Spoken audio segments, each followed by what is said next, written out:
നമസ്കാരം. അന്യോന്യത്തിൻ്റെ ഓണപ്പതിപ്പ്.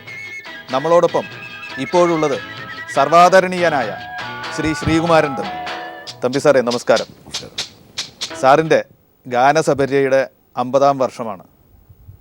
എൻ്റെയൊക്കെ തലമുറ സാറിൻ്റെ പാട്ടുകൾ കൂടി കേട്ടാണ് പിച്ച വെച്ചിട്ടുള്ളത്.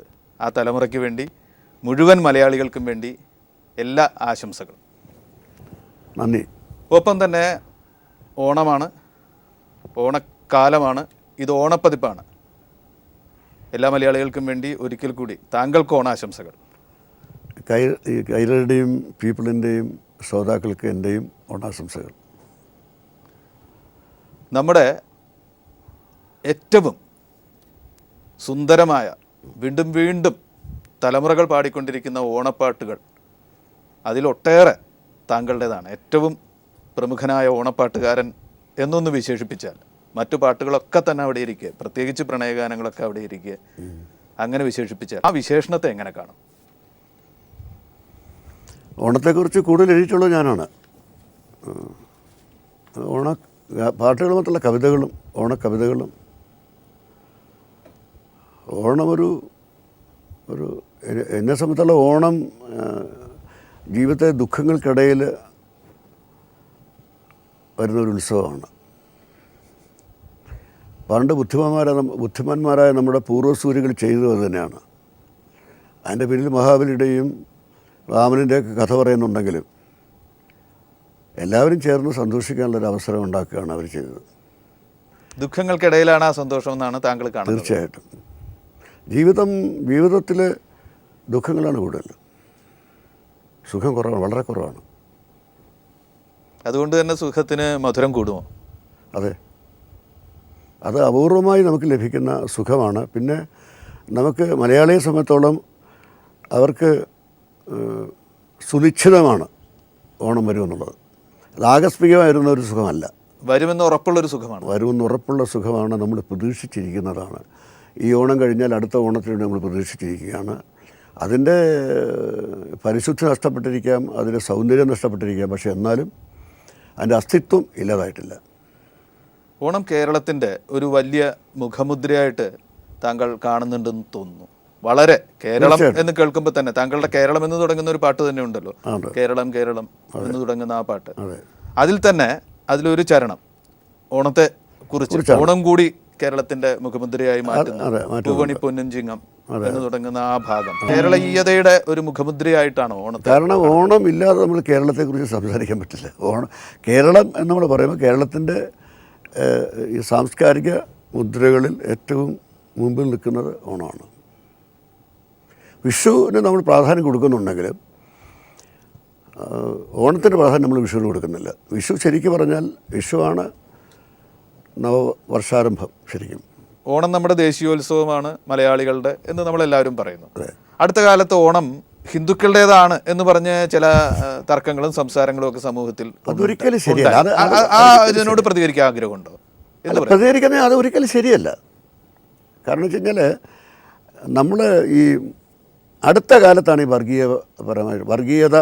ഈ വർഗീയത നമ്മുടെ സമൂഹത്തിൽ ഏറ്റവും ഉയർന്നു വരുന്നതും അത് ചർച്ചാ വിഷയമാക്കുന്നതും ഒക്കെ തന്നെ അടുത്ത കാലത്താണ്. അതിന് മീഡിയയ്ക്ക് നല്ലൊരു പങ്കുണ്ട്. കാരണം പണ്ട് ഇത്ര ശക്തമായി മീഡിയ ഇല്ല. ഉദാഹരണം, എൻ്റെ കുട്ടിക്കാലത്ത് 4-5 പത്രങ്ങളേ ഉള്ളൂ, ന്യൂസ് പേപ്പേഴ്സ്. ഈ 4-5 ന്യൂസ് പേപ്പേഴ്സ് തന്നെ വായിക്കുന്നവർ വളരെ കുറവാണ്. പത്രങ്ങൾ വരുന്ന വീടുകൾ കുറച്ചൊരു ഉന്നതമായ സാമ്പത്തിക സ്ഥിതിയുള്ള, കുറേ വിദ്യാഭ്യാസപരമായിട്ട് കുറച്ച് ഉയർച്ച നേടിയിട്ടുള്ള കുടുംബങ്ങൾ ഇന്നത്തെ പോലെ. ഇന്നൊരു MA കാരനില്ലാത്ത ഒരു കുടുംബം കേരളത്തിലില്ല. അന്നങ്ങനല്ല. അന്ന് മെട്രിക്കുലേഷൻ, SSLCക്ക് മെട്രിക്കുലേഷൻ പറയും. മെട്രിക്കുലേഷൻ, എൻ്റെ അച്ഛൻ മെട്രിക്കുലേഷനാണ്. അന്ന് മെട്രിക്കുലേഷൻ വലിയൊരു പിന്നെ എന്താണ്, ഒരു ബിരുദമാണ്. സാറെന്താ ഉദ്ദേശിക്കുന്നത്? ഇന്ന് മാധ്യമത്തിന് കൂടുതൽ സ്വാധീനമുണ്ട്. കൂടുതൽ സ്വാധീനം വന്നപ്പോൾ മാധ്യമത്തിന് വിഷയങ്ങൾ ആവശ്യമായി വരുമ്പോൾ തുറന്നു പറയട്ടെ, ഇത്തരം ചർച്ചകൾ വരികയും അത് കൂടുതൽ ആളുകളിലേക്ക് പടരുകയും ചെയ്യുന്നു. അത് വർഗീയത വളർത്താൻ സഹായിക്കുന്നു. യാതൊരു സംശയമില്ല. കേരളത്തിൽ വർഗീയത വളർത്തുന്നതിൽ മാധ്യമങ്ങൾക്കൊരു വലിയ പങ്കുണ്ട്. നേരത്തെ ഞാൻ പറഞ്ഞു, കുന്നെല്ലിൻ പാടത്തിലൂടെയാണ് മാവേലി മന്നന്റെ തേര് വരുന്നത് എന്നൊരു സങ്കല്പം. ഇപ്പൊ നമ്മുടെ കൃഷിയൊക്കെ നശിക്കുന്നു എന്നൊക്കെ പറയുന്ന ഒരു കാലത്തും ആ ഒരു വിശ്വാസം തന്നെയാണോ താങ്കൾക്കുള്ളത്? തീർച്ചയായിട്ടും. ഞാൻ 100% ഞാനിപ്പോൾ ഈ മരത്തെക്കുറിച്ചും പിന്നെ ഹരിതത്തെക്കുറിച്ചൊക്കെ ഒരുപാട് എഴുതുന്നില്ലെങ്കിലും ഞാൻ ഒരു എൻവയോൺമെൻറ്റലിസ്റ്റാണ്, ശരിക്കും ഒരു പരിസ്ഥിതിവാദിയാണ്. എൻ്റെ കവിതകളിൽ അതുണ്ട്, അത് നിഗൂഢമായിട്ടുണ്ട്. ഞാനത് വിളിച്ച് ഇംഗിലാബായിട്ട് ചിന്താബാന്ന് വിളിക്കുന്നില്ല, ബിരുദമായിട്ട് വിളിക്കുന്നില്ല മാത്രമേ. ഞാനത് ഇപ്പോൾ ഉദാഹരണം ഇപ്പം തന്നെ ഈ ഓണത്തിൻ്റെ മാതൃഭൂമിയിൽ വന്നിരിക്കുന്ന എൻ്റെ കവിതയുടെ പേര് അമ്മയുടെ മുഖപുസ്തകം എന്നാണ്. അമ്മയുടെ മുഖപുസ്തകം എന്നാണ്. മുഖപുസ്തകം ഫേസ്ബുക്ക് അമ്മയുടെ മുഖപുസ്തകം എന്നാണ്. അപ്പോൾ ആ കവിത പൂർണ്ണമായിട്ട് എൻവയോൺമെൻറ്റിലാണ്. എങ്ങനെയാണ് ഓണത്തിന് പ്രാധാന്യം പോയതെന്നും അതേസമയം ഈ ഓണത്തിന് പ്രാധാന്യം നമുക്ക് തിരിച്ചെടുക്കാൻ വയ്യാത്ത അവസ്ഥയിലായിട്ടുണ്ടെന്നും ആ കവിത ഞാൻ സമർത്ഥിക്കുന്നുണ്ട്. തിരിച്ചെടുക്കാൻ പറ്റില്ല എന്ന് പറഞ്ഞാൽ നമ്മുടെ ജീവിത രീതികൾ മാറി. നമ്മുടെ കൂട്ടുകുടുംബ, ഒന്നാമത്തെ കാര്യം ഓണമെന്ന് പറയുന്നത് തന്നെ ഒരു കൂട്ടുകുടുംബ വ്യവസ്ഥയുടെ സന്തതിയാണ്. കൂട്ടുകുടുംബ വ്യവസ്ഥയിലാണ് ഓണത്തിൻ്റെ സൗന്ദര്യം വർദ്ധിക്കുന്നത്. എല്ലാവരും ചേർന്ന് ജീവിക്കുക, എല്ലാവരും തമ്മിൽ വഴക്കിടും. പക്ഷെ അതൊക്കെ പോയി അണുകുടുംബങ്ങളായി മാറിയില്ല. അണുകുടുംബങ്ങളായി മാറി. അപ്പോൾ ആ ഇതിനെ അടിസ്ഥാനമാക്കിയാണ് ഓണം തുടങ്ങിയത്. ആ അടിസ്ഥാന ശില തന്നെ ഇല്ലാതായി. അപ്പോൾ ഇന്ന് എന്താണ് പ്രസക്തി ഓണത്തിന്? ഇന്ന് കൂടുതൽ നമ്മുടെ നൊസ്റ്റാൾജി, ഗൃഹാതുരത്വം എന്ന് പറയുന്ന ഒരു അനുഭവമാണ്. എല്ലാവരുടെ മനസ്സിൽ ഓണമുണ്ട്.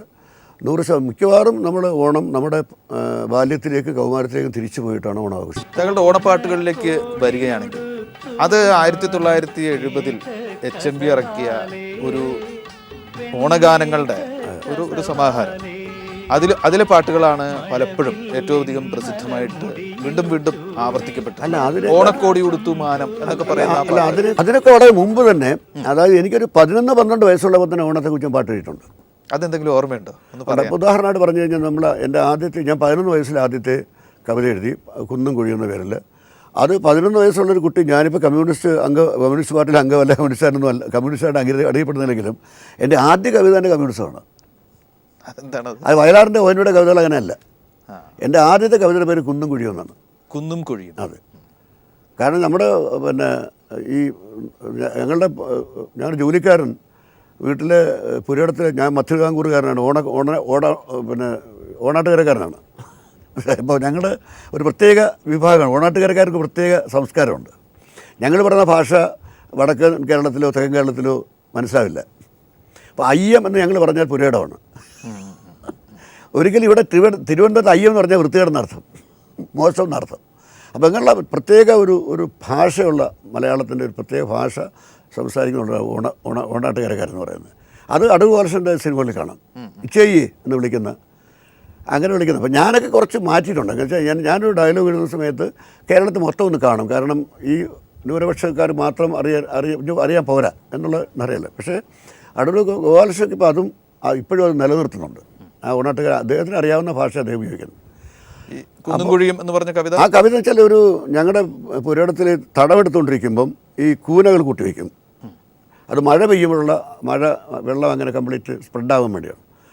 അപ്പോൾ ഞാനിപ്പോൾ ഈ കൂനയും കുഴിയുമായി ഈ കൂന അങ്ങ് തട്ടിയിട്ട് നികത്തുകയല്ലേ വേണ്ടത്, എന്തിനാ ഈ കൂന കൂട്ടിവെക്കുന്നത്?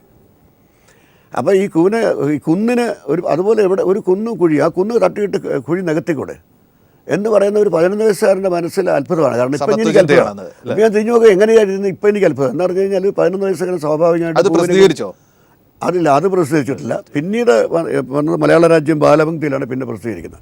അതൊന്നും പ്രസിദ്ധീകരിക്കാനുള്ള ധൈര്യമൊന്നുമില്ല. ആദ്യത്തെ ഓണപ്പാട്ട് എന്ന് പറഞ്ഞത് എന്താണ്? അത് വന്നിട്ട് ഞാൻ വളരെ കുട്ടിക്കാലത്ത് എഴുതിയതാണ്. പക്ഷേ പിന്നീട് ഞാൻ കോളേജിൽ പഠിക്കുന്ന കാലത്താണ് കുട്ടികൾക്ക് വേണ്ടി പുസ്തകം ഇറക്കി. അതിൽ ഓമനയുടെ ഒരു ദിവസം എന്ന് പറഞ്ഞാൽ അതിനകത്ത് കവിതയുണ്ട്. അത് അത്തം വന്നു പിറന്നല്ലോ, മത്തപ്പൂക്കൾ വിടർന്നല്ലോ, അമ്മയ്ക്കെപ്പോഴും ആയാസം, നമ്മൾക്കെല്ലാം ഉല്ലാസം, കൈകളിലേന്തി പൂക്കൂടാ, കാടുകൾ തേടി പൂ നേടാൻ, കുഞ്ഞിക്കൈവിരൽ കണ്ടപ്പോൾ കുസൃതിപ്പൂവുകൾ ചിരിതൂകി, മുറ്റം മെഴുകി വെടുപ്പാക്കി, നല്ലൊരു പൂക്കുന്നുണ്ടാക്കി, ചെന്താമരയാൽ കുടകുത്തി, അരയാമ്പൽ പൂ കുടകുത്തി, കോരിക്കൂട്ടാൻ തുമ്പപ്പൂ, കൂട നിരത്താൻ കാക്കപ്പൂ, അണികൾ നിരത്താൻ അരളിപ്പൂ, അല്ലിത്താമര കദളിപ്പൂ, എന്തൊരു ചന്തം പൂക്കൾക്ക്, എന്തൊരു ഭംഗി മുറ്റത്ത്, മാനത്തെ പൊന്മഴവില്ലേ വന്നു നീ മുറ്റത്ത്. ബാല്യകാല കവിതയാണ്, എന്നിട്ട് നല്ല ഓർമ്മയുണ്ട്. ഉണ്ട്. ആദ്യത്തെ ഓണപ്പാട്ടുകളുടെ ആ ഒരു സമാഹാരം HMV ഇറക്കിയ ആ സംരംഭത്തിലേക്കൊന്ന് തിരിഞ്ഞു നോക്കിയാൽ എന്ത് പറയാം? SMV ഇറക്കുന്ന പിന്നെ ഇറക്കുന്ന ഈ മധുരഗീതങ്ങൾ എന്നതിൻ്റെ പേര്, മധുരഗീതങ്ങൾ സ്വീറ്റ് മെലഡീസ് എന്ന പേരിൽ ഇംഗ്ലീഷിൽ സ്വീറ്റ് മെലഡീസ് എന്നും മധുരഗീതം മലയാളത്തിലും അച്ചടിച്ചിട്ടാണ് ലോങ് പ്ലേ ഇറങ്ങുന്നത്. അതിനൊരു വലിയ റെക്കോർഡ്. അതിന് വലിയ പ്രത്യേകത ഉള്ളതെന്ന് വെച്ചാൽ, നമ്മളിന്ന് ഗാനഗന്ധർവ്വം എന്ന് വിളിച്ച് ആരാധിക്കുന്ന യേശുദാസിൻ്റെ ശബ്ദം മലയാളികൾ ആദ്യമായി സ്റ്റീരിയോയിൽ കേട്ടത് അതിലാണ്. തുയിലുണരൂ തുമ്പികളെ, തുമ്പപ്പൂം കാട്ടിലെ വീണകളെ. അത് അവർ പരിപൂർണമായിട്ട് സ്വാതന്ത്ര്യം തന്ന ഡിസ്കാണത്. ഒരു നിയന്ത്രണം ഉണ്ടായിരുന്നില്ല. You can write. അന്ന് 69 എങ്കിൽ തന്നെയും അന്ന് ഈ പ്രണയഗാനങ്ങളുടെ കാര്യത്തിൽ ഞാൻ മെച്ചപ്പെട്ട ഒരു എഴുത്തുകാരനാണെന്നുള്ള ധാരണ വന്നു കഴിഞ്ഞിരുന്നു. അതുകൊണ്ട് അവർ പറഞ്ഞ് ലവ് സോങ്സ് പ്രാധാന്യം കൊടുക്കുക, ബാക്കി എന്ത് എഴുതുക, ബാക്കി നമുക്ക് ജനറൽ സോങ്സ്, ജനറൽ സബ്ജക്റ്റ്. അപ്പം ഞാൻ പറഞ്ഞ കേരളത്തെക്കുറിച്ച് എഴുതാം, ഓണത്തെക്കുറിച്ച് എഴുതാം. അങ്ങനെയാണ് ഓണത്തിലേക്ക് അങ്ങനെ എഴുതി ഞാനത് അത് മരതകപ്പട്ടുടുത്തു മലർ വാരി ചൂടുന്ന മലയോര ഭൂമികളെ വയനാടൻ കുന്നുകളെ എന്ന് ആദ്യം എഴുതിയത്. കാരണം കേരളത്തിലെ ഏറ്റവും ഭംഗിയുള്ള സ്ഥലം വയനാടാണ്. അപ്പോൾ വയനാടിനെ കുറിച്ച് അതുവരെ പാട്ട് വന്നിട്ടില്ല. വയനാടിനെ കുറിച്ചുള്ള ആദ്യത്തെ പാട്ടാണ്. ആദ്യത്തെ പാട്ട് എൻ്റെ അറിവിൽ വയനാടിനെ കുറിച്ചൊരു പാട്ട്. അപ്പോൾ അതിലെ സുമഗതി A സൈഡിലെ ആദ്യത്തെ പാട്ടാണ്. അടുത്ത B സൈഡിലെ ആദ്യത്തെ പാട്ടാണ് തുയിലുണരൂ തുമ്പികളെ. ഓണത്തിന് പ്രാധാന്യം കൊടുത്തു. ഓണക്കൂടി കൊടുത്തു മാനം മേഘക്കസാലായിരുന്നു. ഇപ്പോൾ ഓണത്തിനൊരു മിത്തുണ്ട് നമുക്ക് മാവേലിയുമായി ബന്ധപ്പെട്ട്. ഇതിൽ ഒരു പുതിയ മിത്ത് തന്നെ അവതരിപ്പിക്കുന്ന പോലെയാണ് സാറിൻ്റെ വരികൾ വന്നിട്ടുള്ളത്. മലയാള പെൺകുടിതൻ മണവാളൻ ഇന്ന് വരും. മലയാളമാകുന്ന പെണ്ണിന്റെ മണവാളനായിട്ട് മാവേലിയെ സങ്കല്പിക്കുന്നത് ശരിക്കും പറഞ്ഞാൽ കാണാമോ? സങ്കല്പം അതെ, അങ്ങനെയാണല്ലോ. കാരണം വെച്ച് കഴിഞ്ഞാൽ മലയാളം നമ്മുടെ അതൊരു മിത്താണെങ്കിൽ പോലും മലയാളത്തെ അത്ര സ്നേഹിച്ച വേറൊരു ചക്രവർത്തിയില്ല, ഒരു രാജാവില്ല. മലയാളത്തിൽ അത് തികച്ചും മിത്തായിക്കോട്ടെ. ശരിക്കും പറഞ്ഞാൽ സങ്കല്പങ്ങളല്ലേ നമ്മൾ ജീവിപ്പിക്കുന്നത്. അപ്പോൾ മലയാളത്തിൻ്റെ കാമുകനോ നായകനോ ആയിട്ട് മാവേലിയെ കാണുന്നു. മലയാളത്തിന് നായകൻ, മലയാളത്തെ മലയാളമാക്കിയത്. കാരണം സമത്വസുന്ദരമായ ഒരു രാജ്യം. ഒരു കാര്യം നമ്മൾ മനസ്സിലാക്കണം, നമ്മുടെ ഞാൻ എപ്പോഴും പറയാറുള്ളതാണ്, കമ്മ്യൂണിസ്റ്റ് പാർട്ടിക്കാർ അംഗീകരിക്കുന്നില്ലെങ്കിലും കമ്മ്യൂണിസം ലോകം മുഴുവൻ പരാജയപ്പെട്ടപ്പോഴും ഏറ്റവും അധികം ജയിച്ച കേരളത്തിലാണ്. കേരളത്തിലെ പോലെ കമ്മ്യൂണിസം ജയിച്ച വേറൊരു രാജ്യം പ്രദേശം ലോകത്തില്ല. മാവേലിയുടെ പ്രജകളാണ് എന്ന ഒരു കാര്യം കൂടി അതിന്റെ പുറകെ സാംസ്കാരികമായി അതാണ് മാവേലികളുടെ പ്രജകളായതുകൊണ്ട് കമ്മ്യൂണിസം വന്നത്. പിന്നെ മറ്റു ഓണപ്പാട്ടുകളിലേക്കൊന്ന് പെട്ടെന്ന് പോവുകയാണെങ്കിൽ, പിന്നീട് സിനിമയിൽ അർജുനൻ മാഷുടേതായിട്ട് വന്നിരിക്കുന്ന ഒരു പാട്ട് തിരുവോണ പുലരിതൻ തിരുമുൽ കാഴ്ചവാം. അതെ, ആ പാട്ട് വളരെ പ്രസിദ്ധമായി. നേരത്തെ പറഞ്ഞാൽ ശരിക്കും പറഞ്ഞാൽ തിരുവോണത്തിൻ്റെ ഒരു മുദ്രയുള്ള പാട്ടാണ്. ശരിക്കും അതില്ലാതൊരു തിരുവോണം കടന്നു പോകാറില്ല കേരളത്തിൽ. അതെ. അതിൽ തിരുവോണക്കാലത്തെ പ്രകൃതി വർണ്ണനയാണ് അത് മുഴുവൻ വരുന്നത് അല്ലേ? അത് മാത്രമല്ല, വാണി ജയറാം എന്ന ഗായികയുടെ ആദ്യത്തെ കൊമേഴ്ഷ്യൽ ഹിറ്റ് അതാണ്. ആ പാട്ട് എന്തുകൊണ്ട് ഓണത്തെ ഓർക്കുമ്പോൾ പെട്ടെന്ന് ഓർക്കുന്ന ഒരു പാട്ടായി മാറി? തിരുവോണം എന്ന സിനിമയിലെ പാട്ടാണ്. ഞാൻ എൻ്റെ രചയിതാവും സംവിധായകനും. ഞാൻ കഥയും തിരക്കഥയും എഴുതി സംവിധാനം ചെയ്ത പടത്തിലെ പാട്ടാണ്. തിരുവോണം എന്നുള്ള പടത്തിലെ പാട്ടാണ്. അപ്പോൾ തിരുവോണം എന്നുള്ള പാട്ടിൽ തിരുവോണത്തിലാണ് ആ ഒരു പാട്ടിലാണ് ശാരദ ഇൻട്രൊഡ്യൂസ് ചെയ്യുന്നത്. അത് തിരുവോണക്കാലത്ത് പൂവിട്ടുകൊണ്ട് ശാരദ പാടുന്നതാണ്. തിരുവോണക്കാലത്തെ പ്രകൃതി മുഴുവൻ അങ്ങനെ തന്നെ എടുത്തു വെച്ച് വെയില്, ഓണത്തുമ്പി, അങ്ങനെ ഓരോന്ന് എടുത്തു വെച്ച് പറഞ്ഞതുകൊണ്ടാണ്. എന്തുകൊണ്ട് അതെന്താ കാര്യം, ഞാനൊരു കവിയും സംവിധായകനുമായതുകൊണ്ട് വിഷ്വൽസ് നേരത്തെ കണ്ടിട്ട് പാട്ടെഴുതുമ്പോൾ തന്നെ മനസ്സിൽ വിഷ്വൽസ് വരും. അപ്പോൾ ഞാൻ എഴുത്തുകാരൻ നിലയിൽ ഞാൻ കണ്ട വിഷ്വൽസ് തന്നെ ഞാൻ സിനിമയിൽ കാണിക്കും. അപ്പോൾ സ്വാഭാവികമായിട്ട് അതിന് കുറച്ചുകൂടി ആ പാട്ടുമായിട്ട് ലയിക്കും, വിഷ്വൽസ് ലയിക്കും. പൂവിളി പൊന്നോണമായി അതും വളരെ ഹിറ്റായി മാറി. അതും വളരെ പ്രസിദ്ധമായ. ആ പാട്ടിൻ്റെ ഒരു പ്രത്യേകത വെച്ചാൽ ഞാനും സലിതായും കൂടെ ചെയ്ത ആദ്യത്തെ സിനിമയാണ് വിഷുക്കണി. അപ്പോൾ ആദ്യം അദ്ദേഹം കൊണ്ട് എന്നെ ഒന്ന് ടെസ്റ്റ് ചെയ്യാൻ വേണ്ടിയിട്ട് ഏറ്റവും ഡിഫിക്കൽട്ട് ടഫ് ട്യൂണാണ് തന്നത്. അതേതായിരുന്നു? മലർക്കൊടി പോലെ. അതാണ് എൻ്റെ ഏറ്റവും ടഫ് ട്യൂൺ. അപ്പോൾ എന്നോട് അദ്ദേഹം പറഞ്ഞ വാചകം, മജൂർ സുൽത്താൻപുരി പിന്നെ കേട്ടിട്ട് very tough to write, you change പറ്റുമെന്ന് പറഞ്ഞ പാട്ടാണിത്. ലിറിക്കായത് ഞാൻ 10 മിനിറ്റിൽ എഴുതി കൊടുത്തു. അതാണ് ആ പാട്ട്.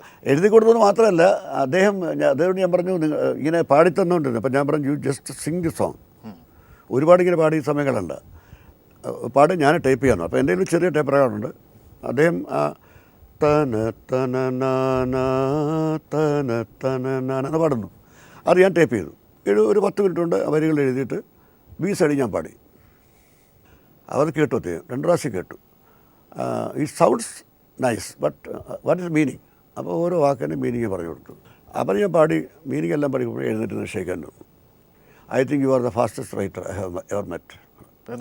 പൂനിലാവേ വാ എന്ന് പറയുന്ന പാട്ട്, അതാണ് തരങ്ങളുടെ ചരിത്രത്തിൽ തന്നെ ഏറ്റവും കൂടുതൽ ഹിറ്റായിട്ട് നേരത്തെ പരാമർശിച്ചത്. അതിൽ പാവങ്ങളുടെ ഓണം പരാമർശിക്കുന്ന ഒരു പാട്ടാണ്. എന്തുകൊണ്ടാണ് അങ്ങനെ ഒരു പാട്ട് എഴുതാനുള്ളൊരു സാഹചര്യം? ഞാൻ ആദ്യമേ തന്നെ പറഞ്ഞല്ലോ, ഞാൻ കമ്മ്യൂണിസ്റ്റ് പാർട്ടി മെമ്പറല്ല, കമ്മ്യൂണിസ്റ്റ് പാർട്ടി അനുധാവനം ചെയ്തിട്ടില്ല, അവർക്കൊന്നും ആവശ്യപ്പെട്ടിട്ടില്ല, അംഗീകാരങ്ങൾ താല്പര്യമില്ല. അതുകൊണ്ടില്ലെങ്കിലും എൻ്റെ ഉള്ളിലൊരു സമത്വവാദിയുണ്ട്. മാത്രമല്ല അധ്വാനിക്കുന്നവൻ്റെ കഷ്ടപ്പെടുന്നവൻ്റെ കൂടെയുള്ള ഒരു കവിയാണ് ഞാൻ, നിൽക്കുന്ന ആളാണ്. അതേ സമയത്ത് ഞാനൊരു പക്ഷപാതിയല്ല, നിഷ്പക്ഷനാണ്. കാരണം എവിടെ ന്യായമുണ്ടോ അതിൻ്റെ കൂടെ നിൽക്കുന്ന ആളാണ്. അപ്പോൾ ഉള്ളിലുള്ള ഒരു കമ്മ്യൂണിസ്റ്റ് അനുഭാവിയുടെ പാട്ടാണ് അതാണ് സംശയം. കാരണം അത് ഒരു ഓണപ്പാട്ടിലും വന്നിട്ടില്ല അതുവരെ. ഓണം ആഘോഷമാണ്. ഓണം നമ്മൾ നേരത്തെ ഞാൻ തന്നെ പറഞ്ഞ പോലെ നമ്മൾ സന്തോഷിക്കുന്ന അവസരമാണ്. പക്ഷേ ഓണത്തിൽ സന്തോഷിക്കാൻ ഭാഗ്യമില്ലാത്ത ഒരു വിഭാഗത്തെക്കുറിച്ച് നമ്മൾ ഏറ്റവും ചിന്തിക്കേണ്ട ഓണത്തിനാണ്.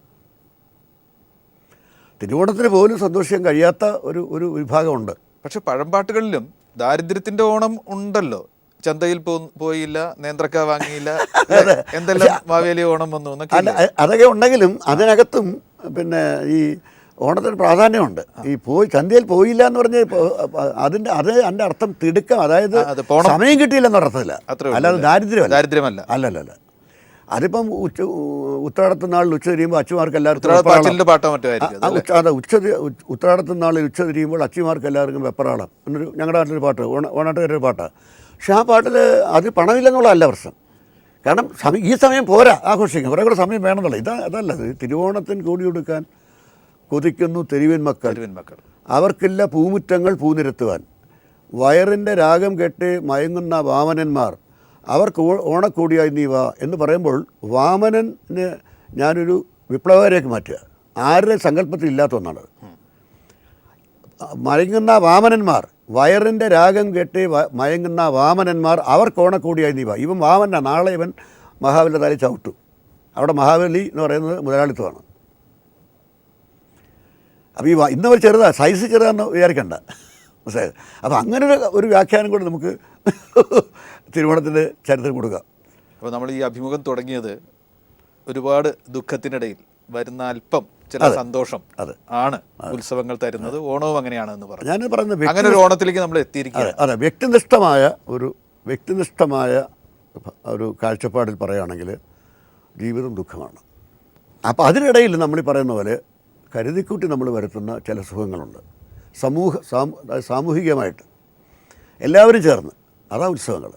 അപ്പോൾ അങ്ങനെ ഈ ഉത്സവങ്ങളെല്ലാം തന്നെ നമ്മൾ ഈ ദുഃഖങ്ങൾക്കിടയിൽ എല്ലാവരും ചേർന്ന് നിർബന്ധമായിട്ടും ആഘോഷിക്കേണ്ട സുഖങ്ങൾ കണ്ടെത്തുകയായിരുന്നു.